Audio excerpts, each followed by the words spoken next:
Hey everyone, this is Chris. Welcome back to the channel. So we're talking about the modern monetary theory and why I think it's a crisis. So let's go ahead and jump right in. So this is essentially modern economies and how they operate and how we all function. And I want to go through this whole thing because I think it's something important to figure out what's going on in the world today, right now. So the basic gist of it is that governments don't have to worry so much about budgets because they can frankly just print a bunch of money. It's really what it is. It's all about printing money.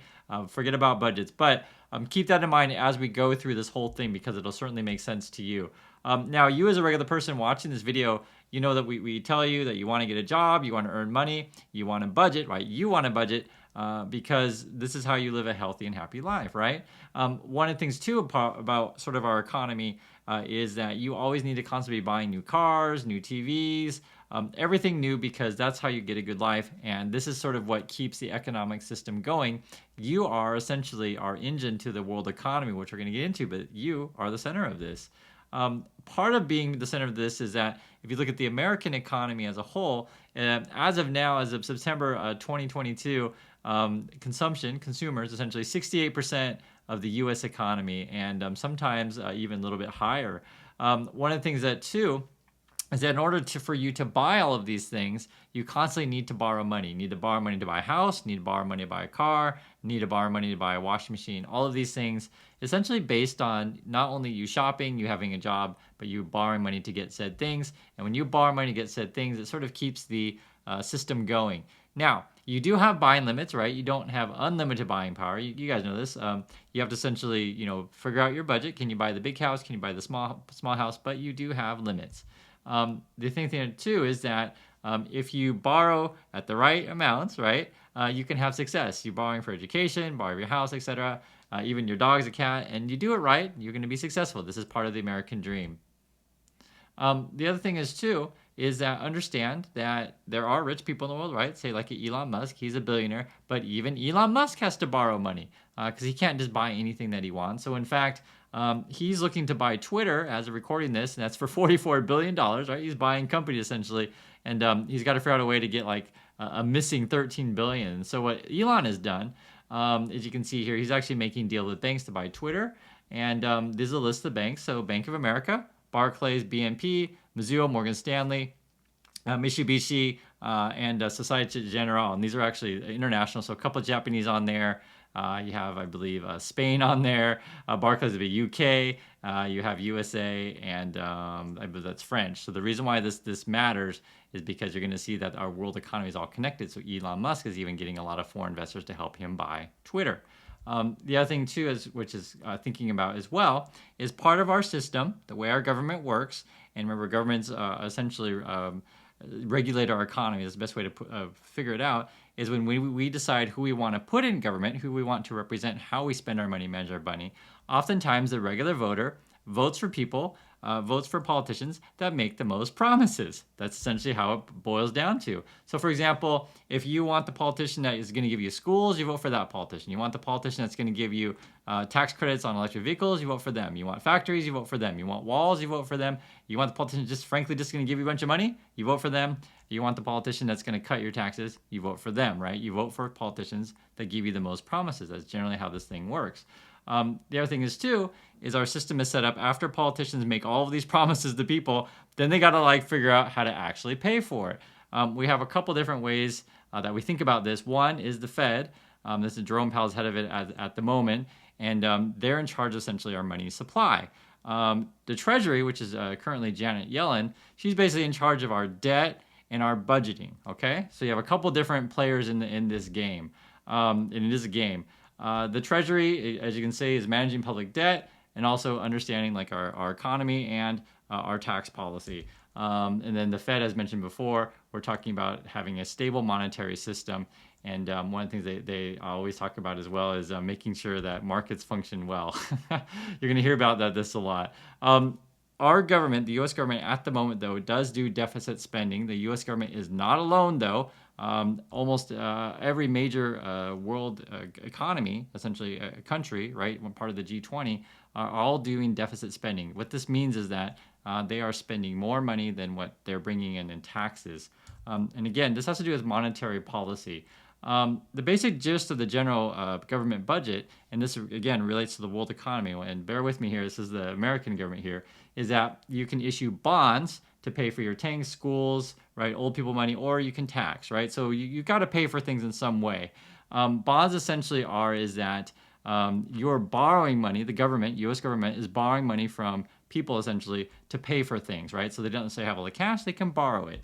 And then when you borrow it, you offer people basically a return on their money. So you can borrow the money, the government can borrow money from people, right? Just like you and me. Or the government can borrow money from banks, right? Institutions and people can essentially get treasuries, right? The other thing too that happens is foreign governments can also buy essentially government debt, US government debt. And our largest holder of these things is actually Japan, China, UK, and Switzerland. So keep these countries in mind because it certainly has a big role to play in the world economy and why I was talking about modern monetary theory and why we're in a crisis.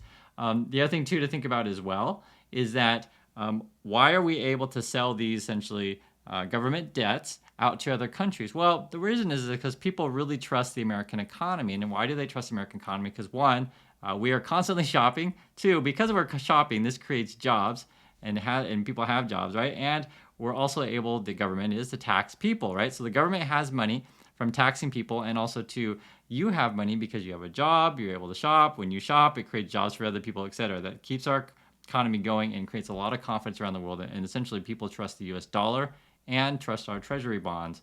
The other thing too as well, if you want to take the full list of all of the foreign countries that buy and hold US treasuries, you can take a look at it for yourself.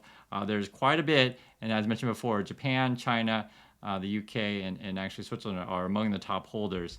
I mentioned these because they're having economic trouble in the future, which we can get to in a minute. Now, if the system cannot tax people enough or cannot essentially get enough money from foreign countries to keep our government going, we could basically just print money. That's basically what we can do. So the Fed can print money. That's just part of the modern monetary theory, is that you're not reliant on bonds or taxes. Just print more money, right? When in doubt, just print more. If you don't have enough money to pay for stuff, just print some. So I'm sure you guys get how wait, how does that make any sense? And I think you get the point. It doesn't really make sense. But as long as you keep printing, right, every problem, the system will keep going. The issue, though, you have is the more and more you print, and the U.S. government is not the only country out there printing money. Many countries around the world are out there printing money. You got global inflation. There's just too much money in the world, and then the value of money goes down. Prices of everything goes up, essentially. Your real buying power goes down, right? If everyone has money, suddenly prices all go up, as you guys know right now. Now, the Fed has announced, because we're all concerned about inflation at the moment. Things are just getting wildly out of control. And when inflation gets wildly out of control, essentially people at the poor ends of the economic spectrum suffer the most. And the Fed has said, you know what, we're going to stop money printing. They refer to this as quantitative tightening, but basically they're going to try to be sucking money out of the system and try to slow down the economy. The other thing is that they're going to do quantitative tightening, right? You guys know this. They announced it earlier this year, right? And the other thing too that's also going on as well is people don't have as much money as they used to, and banks are kind of worried about money as well. So basically what we're talking about here is the government's normally they would issue debt essentially to pay for things, but they're running out of buyers in the bond market. People aren't buying because the banks are worried about all the loans that they have put out that people aren't going to pay them back. So banks are worried about money. Essentially, that's what we're going on here. And also regular Americans are worried about money because here 70% of Americans are essentially thinking, you know what, I need to get an extra job just to pay for all the stuff that I have right now. Foreign governments are worried about money, right? They're concerned. So this whole sort of, we call it essentially a liquidity crisis. It's very difficult to buy and sell things right now because people aren't buying. Essentially what we're talking about. People aren't buying. People are more concerned about just holding cash. The Bank of Japan is struggling right now, right? Japan is struggling. This is sort of why we've been tracking the Evergrande story, which is essentially in China. They have a whole debt crisis over there where essentially there's a bunch of loans out, people aren't paying them back, and it creates a domino effect. There's all these struggles. Kind of the easy way to summarize this is everyone is over leveraged. People all borrowed too much money, and when you borrowed money to pay back someone, and then that person borrowed money to pay back someone else, and that person borrowed money to pay back someone else, you get this domino. Britain was on the edge of financial collapse, which are also worried about them as well. And then again, you also have the Credit Suisse situation, which we're monitoring also, which may or may not blow up the world. I know I'm giving you all these things, but I want you to understand this is all connected. Now, this has certainly come to a head because about a week or so ago, Janet Yellen came out and said, hey, we're worried about the bond market, that there's not enough liquidity, right? There's not enough buyers in this thing, and what's going to happen with our system. Also, too, we've been worried that if the bond market collapses, that'll also mean the stock market will collapse. Essentially, we're running out of money because we're not printing anymore and no one is buying.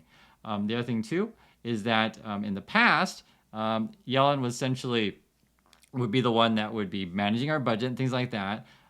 What's going on, though, is that instead of printing money, right, Jerome Powell is like, you know what, we're going to be selling treasury bonds essentially, or we're just going to be burning them, okay, because they're trying to remove money from the system.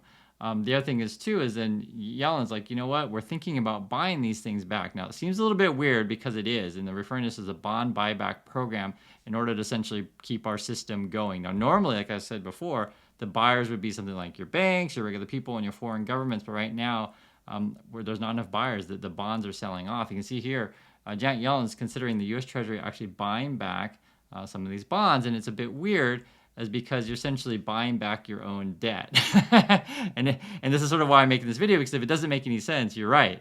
And this is what we're really talking about here is that, okay, now she's talking to the commercial banks of like, do you think it's a good idea that we buy back our own debt? And sort of what's happening is instead of like Jerome Powell buying or printing money to buy these bonds to keep our economy going, you have Janet Yellen both being a buyer and a seller of said bonds. And if you say, wow, it doesn't make any sense, you're absolutely correct. But this is modern monetary policy. This whole thing is built on people shopping, people borrowing money, and the government now is trying to figure out, okay, how can we keep this thing propped up without driving up inflation? And this is sort of the real challenge. The keywords I want you to think about going forward, you're going to be hearing this stuff a lot: market dysfunction and credit crisis.